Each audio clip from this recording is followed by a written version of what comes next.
Hi everyone, আজকে আমি তোমাদের সাথে আমাদের বাঙালিদের খুব প্রিয় একটি রেসিপি বাসন্তী পোলাও এই রেসিপিটি শেয়ার করব খুব সহজ পদ্ধতিতে। তো প্রথমেই আমি কাপের মেজারমেন্ট দিয়ে 4 কাপ গোবিন্দভোগ চাল ভালো করে ধুয়ে শুকিয়ে নিয়েছিলাম। তার মধ্যে আমি এর মধ্যে দিয়েছি হলুদ গুঁড়ো, লবণ, স্বাদ মতো চিনি এবং আদা বাটা দিয়ে তার মধ্যে আমি 2 থেকে 3 চামচ ঘি দিয়ে ভালো করে চালটাকে মাখিয়ে ম্যারিনেট করে রেখেছিলাম 30 to 40 মিনিটসের জন্য।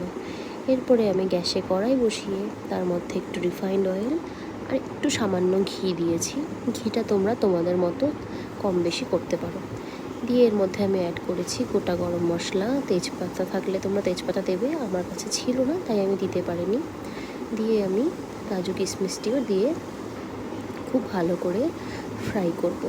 ফ্রাই করার পরে এর মধ্যে আমরা অ্যাড করব আমাদের ম্যারিনেট করা চালটা। সেটাকেও দিয়ে খুব ভালো করে আমরা লো টু মিডিয়াম স্টিমে ভালো করে চালটা ভাজবো। মোটামুটি অনেকটা সময় কিন্তু আমাদের চালটা ভাজতে হবে। ভাজতে ভাজতে যখন খুব সুন্দর একটা স্মেল বেরোবে সেই মতো সময় আমরা এর মধ্যে অ্যাড করব ফুটন্ত গরম জল। এবারে জলটাই কিন্তু আমাদের বাসন্তী পোলাওটাকে ঠিকঠাক তৈরি করতে সাহায্য করবে। কেমনভাবে, যদি তোমরা 2 কাপ চাল নাও তাহলে তোমরা অ্যাড করবে 4 কাপ জল। আমি যেরকম 4 কাপ চাল নিয়েছিলাম যেই কাপের, সেই কাপেই কিন্তু আমি 8 কাপ জল দিয়েছি।